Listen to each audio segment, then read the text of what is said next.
Alin ba ang mas angkop?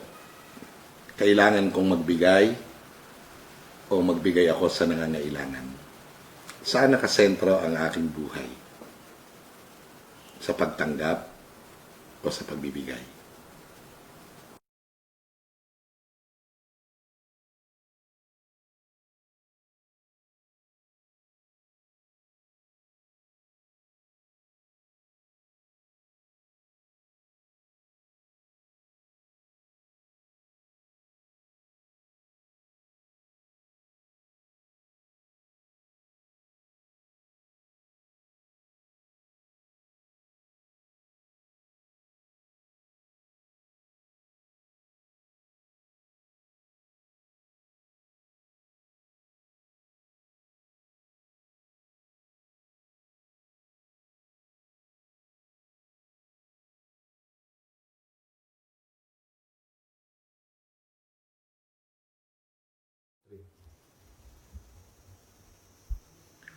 Sa ngala ng Ama, ng Anak, at ng Espiritu Santo. Amen. Magandang umaga po, mga kapukpukan. Nandito na naman po tayo sa ating episode ng Pukpukin Mo, Father, ng Anluwagi page ng St. Joseph the Worker, Paris Punturin. At makikita nyo rin po yan sa aking YouTube channel, Father Roman E. Caleon. At ako ay nagagalak na makapagbahagi na naman muli tungkol sa pagmamahal ng Diyos para sa ating lahat. Magandang umaga, perlas ng silanganan. Magandang umaga, mga kapatid. Magandang umaga sa inyong lahat. Nawa talagang maging maganda ang umaga na ito para sa atin hanggang matapos ang araw natin. Ganun din sa mga darating pang araw. Ngayon po pinagdiriwang natin ang kapistahan ng Santisima Trinidad, ang ating pananampalatayang Kristiyano sa iisang Diyos na may tatlong persona, ang Ama, ang Anak, at ang Espiritu Santo. At sa kapistahan ito ay napakaganda po ng banal na ebanghelyo na babasahin po sa araw na ito. Yan po ay popular na popular, John 3:16, ang pinaka-popular verse na nalalaman halos lahat ng tao na nagbabasa ng banal na kasulatan o nakikinig sa salita ng Diyos. Gayon na lamang ang pag-ibig ng Diyos sa sanlibutan, kaya ibinigay niya ang kanyang bugtong na anak upang sino mang sumampalataya sa kanya ay hindi mapahamak, bagkus magkaroon ng buhay na walang hanggan. Ang ganda, super ganda, bonggang-bongga, ang ganda. Kaya iyan ang ating pupukpukin. Mahal ka ng Diyos. Amen ba yun? Amen na amen. Ngayon, sa banal na ebanghelyong ito, ang titingnan natin ay kung ano ba ang pagiging Diyos ng Diyos para sa atin. Iyan ang ating bibigyan ng pansin. Yung hiwaga ng Santisima Trinidad, pinag-aaralan po yan sa seminaryo, De Trinitate, the Trinity. At nako, kahit ano pong pag-aaral ang gawin mo, titiyakin ko po sa inyong kapos at kulang. Sapagkat yung hiwaga po ng iisang Diyos sa tatlong persona, sa kanyang tatlong paraan ng pagpapakita sa kasaysayan bilang Diyos Ama na lumikha ng langit at lupa ng lahat ng bagay, Diyos Anak na nagligtas sa atin sa katauhan ng ating Panginoong Jesucristo, at ang Espiritu Santo na ipinagkaloob sa atin ng Panginoong Jesus nang siya'y umakyat sa langit at bumaba sa atin nung Pentecostes na pinagdiwang natin nung nakaraang linggo ang kapistahan. Dito ipinahayag ng Panginoon nating Diyos ang kanyang pagkadiyos. Pero hindi po natin kayang unawain yung paano ba naging isa yung tatlo. Mahirap naman sabihin, kamukha na rin kaping-ire, 3-in-1. Mas masarap inumin kaysa ipaliwanag. Ano sa palagay mo? Yung ganun din yung sa pagka-Diyos ng Diyos. Kaysa ipaliwanag mo at talagang halukayin mo ang lahat ng mahahalukay mong katotohanan tungkol sa hiwagang iyan, mahihirapan po tayo. Pero yung kahulugan ng pagka-Diyos ng Diyos para sa atin, parang kape po yan na maiinom mo. Yun po ang totoo. Kung iring alcohol, display lang. Wawenta. Pero kailangan, gagamitin natin sa lahat ng pagkakataon. O, di ba? Para ikaw ay maging ligtas o safe sa virus. Ganun din. Kaysa tuklasin mo kung anong nilalaman niyang alcohol, gamitin mo na lang at magtiwala kang bibigyan ka nito ng paglilinis o dili kaya proteksyon para mamatay ang virus. Ganun din ang pagka-Diyos ng Diyos para sa atin. Kung hahanapin mo yung lahat ng paliwanag tungkol sa pagka-Diyos ng Diyos, baka kulangin ka pati ng mga libro. Napakahiwaga po noon. Mas masarap na mabatid ng sino man ng Diyos ay Diyos ng pag-ibig at mahal ka ng Diyos. Nag-uumapaw ang pag-ibig na ito ng Diyos. At yung pag-uumapaw na yan na pag-ibig ay ibinahagi ng Diyos sa atin. Sa kasaysayan, nilikha ng Diyos ang lahat ng bagay at sa kahuli-hulihan, nilikha ng Diyos ang tao at ipinagkaloob sa tao ang pamamahala sa lahat ng kanyang nilikha. At dahil ang tao ay marupok, nagkasala, ang Panginoon naman ay dumating upang siya ay iligtas. Ganon talaga yung pagmamahal ng Diyos. At dahil ang Panginoong Hesus ay hindi mananatili sa kanyang katawang lupa dito sa ibabaw ng mundo, siya ay umakyat sa langit, ay pinagkaloob naman niya sa atin ang Espiritu Santo para talagang matupad ang kanyang sinabing hindi niya tayo iiwan, na siya ay lagi nating kapiling. Yan ang pagmamahal ng Diyos sa atin. Deus Caritas Est. 1 John 4 verse 16. God is love. Ang Diyos ay pagmamahal. Ngayon, pag sinabi mong ang Diyos ay pagmamahal, ano ba yung talagang sabihin na natin the greatest act of love of God? Maraming attributes ang Diyos. The sweetest attribute of God is His mercy and compassion. Bunga rin ng pagmamahal. At yung talagang the ultimatum of His love is in forgiveness, in forgiving. Pinatawad tayo ng Diyos. Pinagkaloob sa atin ang buhay na walang hanggan. Bunga rin yan ng pagmamahal. Alam mo naman kung ano ang pagmamahal. Love is the queen of all virtues. Yan ang reyna ng lahat ng magagandang katangian. Kaya kung mabait ka, yan bunga ng pagmamahal na meron sa puso mo dahil yan ang imahe ng Diyos sa iyo.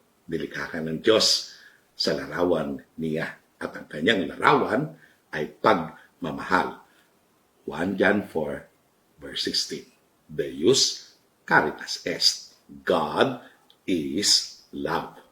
Ngayon, yung talagang sabihin na natin the greatest act of that love, narinig natin yan sa Banal na Ebanghelyo sa araw na ito.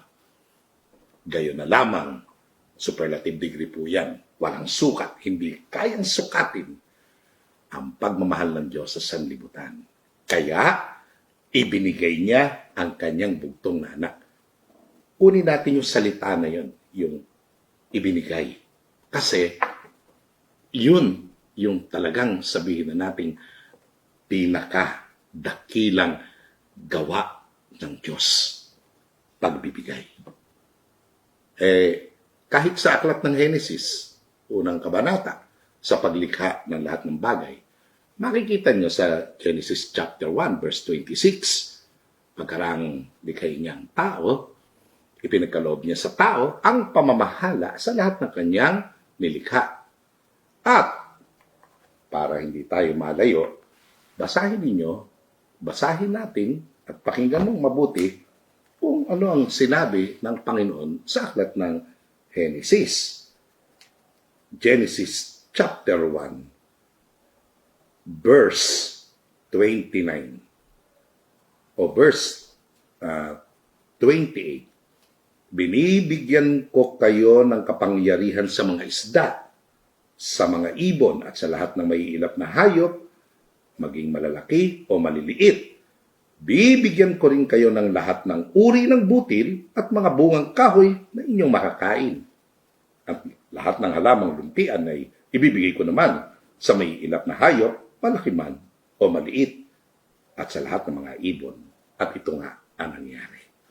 Nakita mo, simula pa lang, makikita mo na yung pagiging mapagbigay ng Diyos. Kasi nag-uumapaw nga yung pagmamahal na yan ano gagawin niya doon sa nag-uupapaw na pagmamahal na yon? Adi natural, ibabahagi, ibibigay, ipagkakaloob, iaalay. Lahat ng iyan, nandoon po yung sumatotal na yan sa salitang ginamit sa banal na ebanghelyo, ibinigay niya ang kanyang bugtong na anak. Yun yung talagang ultimatum ng pagbibigay. Ibinigay niya sa atin ang kanyang bugtong na anak. Pero kunin natin yung salitang pagbibigay. Importante yun. Yung salita na yun. Ang Diyos mapagbigay talaga. Ibinigay sa tao ang lahat, pati pamamahala. Hindi mo pag-aarian dahil hindi iyon. Bakit? Kasi ang Diyos ang lumikha ng lahat. Siya ang pinagmulan ng lahat. God is the source of everything. He is the owner. Sino ang tao? Steward, tagapamahala, manager. Hindi niya pwedeng pag-arian ng mundo. Ayan ang totoo. Totoong-totoo po yan. Ang lahat ay galing sa Diyos, biyaya ng Diyos, pag-ari ng Diyos. At yun ang huwag mong kakalimutan kahit kailan. Pokpokin mo yan. Father, ibawon mo kapatid, ang Diyos ang may-ari. At alam mo, kahit na sabihin na natin, ipinagkaloob na sa atin ang lahat, ibinigay ang lahat ng bagay na ito, ang totohanan ay sa pangangaral ng ating Panginoon Kristo, inanyayahan din niya tayo magbigay. Actually, excuse me po, wala pong virus. Talaga pong maubuhin lang. Biyak puli, operado. Pero yung John 3:16, may tugon po dyan sa nakasulat. 1 John 3:16. Basahin natin. Ano ang nakasulat sa sulat ni Juan, unang sulat ni Juan, Kabanata 3, talata 16. Ito po ang nakasulat. Pakinggan mo kapatid. At ito ang tugon ng tao sa ginawa ng Diyos na pagbibigay niya ng kanyang bugtong na anak. Ano ang nakasulat? Dito natin nakikilala ang tunay na pag-ibig. Nakita mo? Sa John 3:16, for God so loved the world. Gayon na lamang ang pag-ibig ng Diyos sa sanlibutan. Ano yung pag-ibig na yan? Inialay ni Kristo ang kanyang buhay dahil sa atin. He gave us His only Son. Ano ngayon ang tugon ng tao sa pagbibigay ng Diyos? Pakinggan mong mabuti kapatid. Dapat din nating ialay ang ating buhay dahil sa mga kapatid. Kapag nakita ng sino mang may kaya sa buhay ang kanyang kapatid na nangangailangan at hindi niya ito tinulungan, paano niya masasabing siya'y umiibig sa Diyos? Ang ganda. Isipin mo, yung John 3:16, pagmamahal ng Diyos sa atin. Yung 1 John 3:16, pagmamahal natin sa Diyos sa pamamagitan ng pagtulong, pagkakawanggawa, pagbibigay sa ating mga kapwang nangangailangan. Pagbibigay. Naroroon po yan. Kaya ang aral ng Panginoon sa banal na ebanghelyo, Takot-takot ng dami tungkol sa pagbibigay. Yung 3 pillars of our Christian faith. Anong unang-una sinabi? Kapag maglilimos ka, huwag mo nang ipagmakaingay ito. Kung gagawa ka ng paglilimos, pagbibigay sa nangangailangan o sa pulubi, huwag mo nang pagmamakaingay. Yan ang unang poste ng pananampalatayang Kristiyano. Ano pa ang sabi? Kapag nananalangin, yan yung pangalawang poste, pagdarasal. Ano yung pangatlo? Pag-ayuno. 3 yan. Pero uuna yung pagbibigay, paglilimos, pagtulong, pagkakawang gawa, pagmamalasakit. Lahat ng yan, it boils down to one. It is giving of something from yourself to the other, to those who are in need. Ang ganda-ganda niyan. Yan ang isa sa mga aral ng Panginoon. At napakarami pa. Mateo 7:7. Sabi doon, humingi kayo at kayo bibigyan. Nandoon ang pagiging mapagbigay ng Diyos.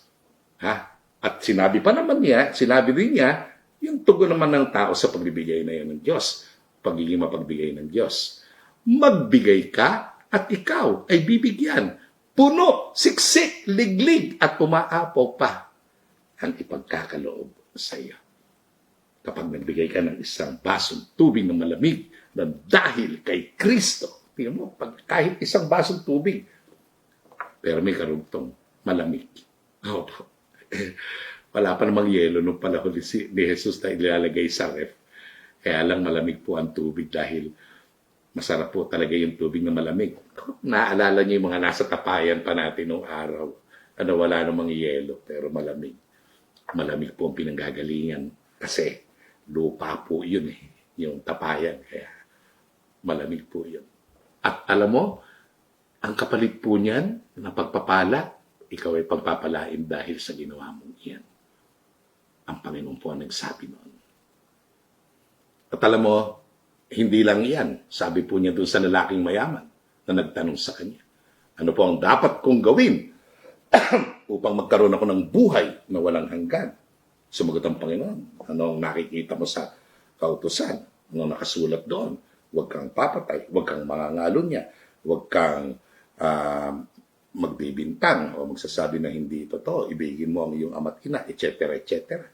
Anong sagot ng binata? Ginawa ko na po yung lahat na iyan, mula pa sa aking pagkabata. Sumagot ang Panginoon, makinig ka kapatid, isang bagay pa ang kulang sa iyo. Umuwi ka, ipagbili mong lahat ng iyong ari-arian, ipamigay mo sa mga dukha ang pinagbilhan. Pagkatapos sumunod ka sa akin, magkakaroon ka ng buhay na walang hanggan.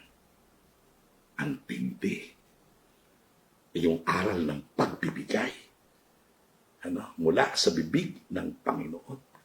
Ibang klase yan. Kahit man yung sa aral tungkol sa kayamanan, na sinasabi ng Panginoon sa banal na kasulatan, kaya ka payayamanin ng Panginoon ay upang may magamit ka sa pakikipagkaibigan. Yung kayamanan na meron ka, ibabahagi mo po yan. Hindi naman ikaw ang may-ari niyang talaga.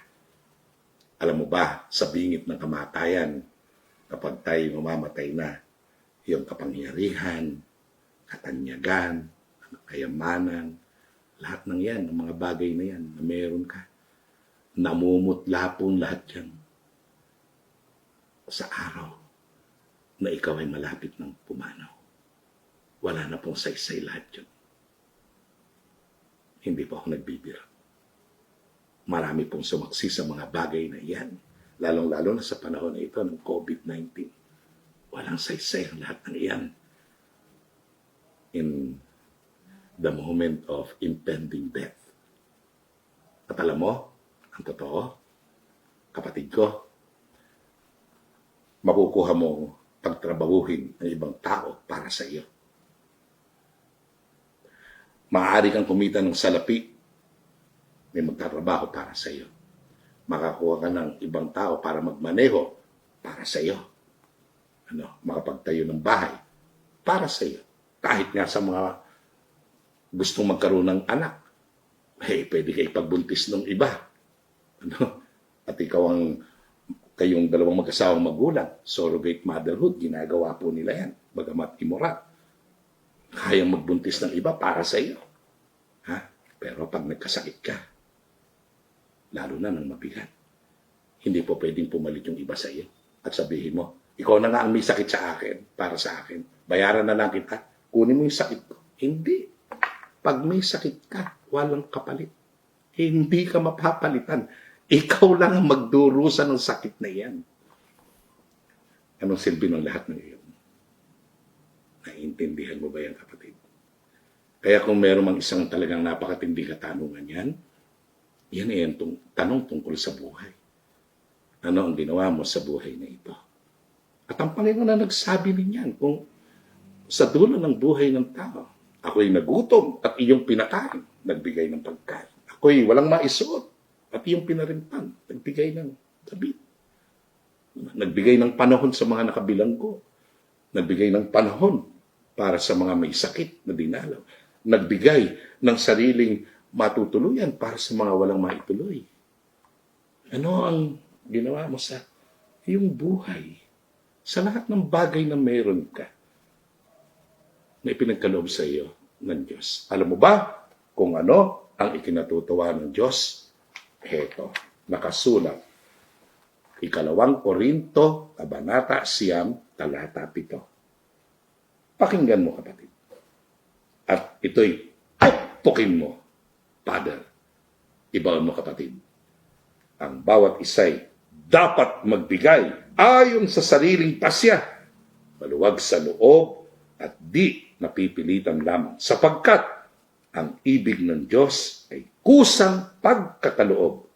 Maggagawa ng Diyos na pasaganain kayo sa lahat ng bagay, higit pa sa inyong pangangailangan, upang may magamit kayo sa pagkakawang gawa. Narinig mo ba yan? God loves a cheerful giver. Sa lumang tipan, ang pagbibigay ikapo. Kung magbibigay ka ng piso, ikapo ng 10 piso. Tama ba yun? Tama. Hindi ka malang matitinag eh. Ibigay mo yung 10 piso, ikapo ng 100. Parang wala lang. Ibigay mo yung 100, ikapo ng 1,000. Medyo sa iba mahirap-hirap na po yun. Ano? Ang talagang laging nagsasaya sa buslo, 20. Ano? Yung 100 po medyo bihira pong mapasok nako, ewan ko. Pero pantip, maniwala ka. Nagpatras lang na sasakyan, bili ka mo ng 20. Magsisimba ka, magpapasalamat ka sa Diyos, 20 rin. Wow naman. Nakakatawa. Yung ikapo ng 10,000, magkano? 1,000. Patay tayo dyan, hirap pawalan. Bakit? Yan ang tanong. Bakit mahirap pawalan yung 1,000? Kasi nangihinayang ka, medyo malaki yung mawawala sa iyo. Doon kasi nakatutok doon sa mawawala. Ano? Do not look on what you have lost. Look on the cross. Huwag mo tingnan yung nawawala. Ikapulang yan nung natitira. 9,000 pa yung natitira. Ang laki nun. Ano gusto mo? May 9,000 o may 10 piso? 9 piso. Hindi ba? Kasi kaya hindi maibigay ng tao yun, nakatutok siya doon sa mawawala sa kanya. Hindi doon sa natitira. Rather, kahit nga yung 10,000 na yun, kahit walang matira, kaya mong ibigay Bakit? If you look not on what you have lost, if you look not on the cross, you can give it all if you look on the cross. Kasi sa krus, ibinigay ni Jesus ang lahat. Alam mo ba, 7 bagay yung ibinigay ni Jesus na yon sa krus. Dahil yan ang pagmamahal ng Diyos eh. For God so loved the world, He gave His only Son. Ano naman ang ibinigay ng kanyang Son? Ano ang ibinigay ng Panginoong Jesus? Una, damit. Hinubaran siya ng kanyang damit. Ibinigay niya ang kanyang kasuotan. Pangalawa, pagpapatawad. Ama, patawarin mo sila sapagkat hindi nila nalalaman ang kanilang ginagawa. Pinatunayan niya yan doon sa magnanakaw. Ngayon din, isasama kita sa paraiso. Napatawad ng magnanakaw. Pangatlo, ibinigay niya ang langit sa magnanakaw na ito. Ibinigay niya ang paraiso. Pang-apat, ibinigay niya ang kanyang ina. Anak, narito ang iyong ina. Ina, narito ang iyong anak. Panglima, ibinigay niya ang kanyang buhay. Ama, sa iyong mga kamay, ihinahabilin ko ang aking espiritu. Pang-anim, patay na. Inulos ang kanyang tagiliran. Lumabas ang dugo at tubig. Ibinigay na ngang lahat. Sinimut pa. Ang tawag po doon sa wikang Griego, kenosis. Anong tawag doon? Simut-simut, walang natira. Ha? Kumbaga po sa naglalaro ng text, kaya ba'y nakapaglaro ng text noong araw, taya pato, pati panabla. Nako, maniwala ka. Ibinigay ang lahat. Kenosis, self-emptying, walang itinira. Grabe. At ang pampito, ibinigay niya ang buhay na walang hanggan. Yan ang ebanghelyo ngayon. Sino mang sumampalataya sa Kanya ay magkakaroon ng buhay na walang hanggan. Pito yan. Nakita mo yung pagbibigay na yon? Kung bakit hindi natatakot ang marami na magbigay. Kasi yan ang pagmamahal ng Diyos. Yung pagbibigay. Yun lang. Pati nga panalangin natin na itinuro ng Panginoon, doon mo makikita ang pagmamahal ng Ama. Bigyan mo kami. Bigyan na naman ang aming kakanin sa araw-araw. Hindi maramot ang Diyos. Hindi. Kapatid. Ano? Ang masakit nga nito. Kung minsan, maalala mo na lang na pasalamatan ng Diyos sa dami na ipinagkaloob sa iyo kapag may sakit ka na, kapag nagkasakit ka sa baga, hindi ka makahinga, doon mo na lang maaalala ang Diyos. Nung humihinga ka nang walang patumangga, kailan mo nasabing thank you Lord sa hininga. Pero yan ang totoo. Naalala ko tuloy si Ama.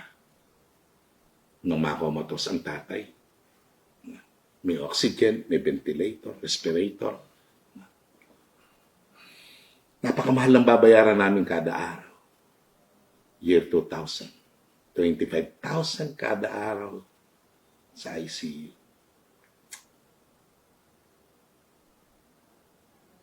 Pero walang anuman yun sa isang ama na ibinigay niya ang kanyang buhay para sa amin, para kami ay mabuhay.